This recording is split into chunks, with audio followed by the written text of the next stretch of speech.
Yes, ladies and gentlemen, episode 24 of Pokemon Horizons titled Reunion at the Old Castle just dropped, and in this episode, we get a lot of information regarding Liko's grandmother, Terapagos, and a setup for a large battle that's coming up. So let's jump to it.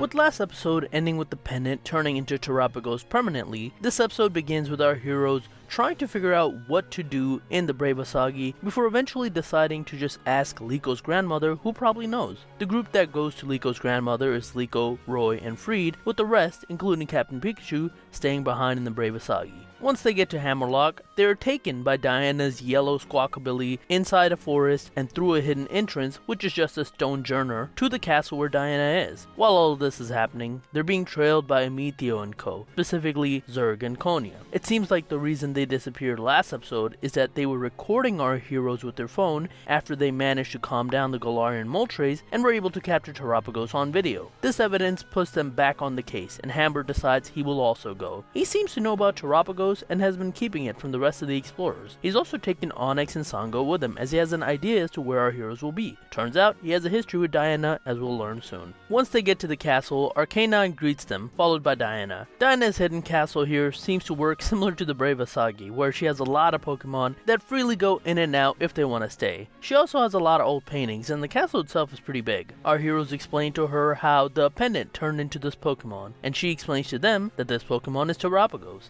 We don't get a concrete explanation as to if this is a pre-evolution or just a different form. However, she does say that this is a Pokemon that traveled with Lucius, the ancient adventurer. Freed gets excited by the notion of a brand new Pokemon. After they eat, this is where we get some clarification as to how the explorers in the Bravasagi knew about Liko and what caused the first two episodes of the series. Basically, Diana found the pendant when she was a child in her attic. She also found a book discussing Lucius's adventures. This is what caused her to be an adventurer. Throughout her travel in her younger days, she tried to see if she could find any traces of Lucius, but she couldn't, so she'd given up that dream 30 years ago. Then, after she had given the pendant to Liko, one day, one of her old friends, Hamber, said that he could help her find Terapagos. However, when she met him, she realized that he was part of some shady organization. That's when she let Liko's mother know that Liko might be in danger, and Liko's mom sent out the Voltaclers, and the rest is history. We also learn here that Rakwa, the thing that we heard for the first time last episode, is the name of the paradise that Lucius sought, and hearing that name causes Terapagos to move around the floor and almost leave the door. I wonder why it's reacting the way it is. As mentioned earlier, when our heroes were going to Diana's castle, they were being trailed by Zura and Konya. However, they lost our heroes when they used the hidden entrance. Later, when Amethio arrives, they continue to look for our heroes until nightfall. Eventually, Amethio notices the stone journer and he uses his Ceruledge to attack the stone journer to finally find the hidden entrance. So as Diane, after talking about Terapagos, is about to go grab something to show our heroes, she's warned by her Arcanine and the Forest Blipbug that an invasion has occurred.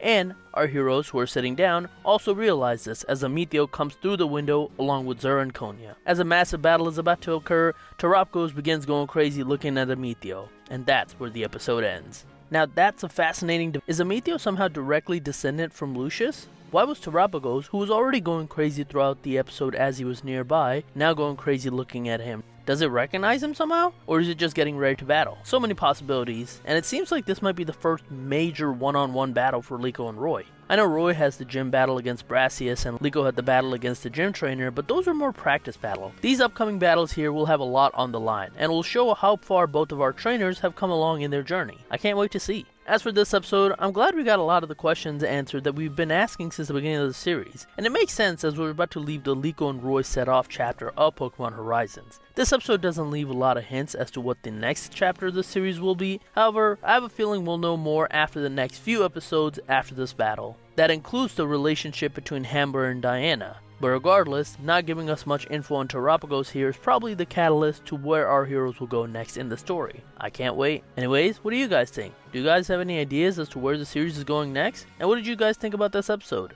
Let me know in the comments down below. Be sure to like, share, subscribe. You can follow me on Twitter at PdGaming, and that's it. I will talk to you guys later. Peace.